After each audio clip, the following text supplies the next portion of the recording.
Копарот потекнува од подрачјето околу Средоземното море. Старите египјани, а подоцна грците и римјаните го користеле како лековито растение.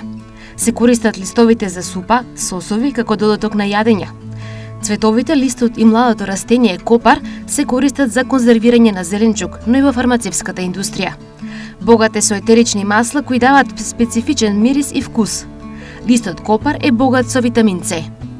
За копарот постојат голем број народни верувања како што се дека чајот од копар ја лечи слабоста на желудникот и помага при варењето, а на жените доелки им го засилува млекото.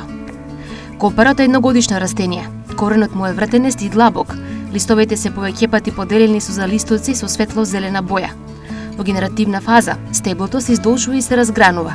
Достигнува височина од 80 до 130 см. На врвот на стеблото е делот со цветови со зеленкасто жолта боја. Семето му е ситно со темно-црвена боја. Може да се одгледува на нива, во градина, во заштитен простор и тоа како зачинско растение или како индустријски вид.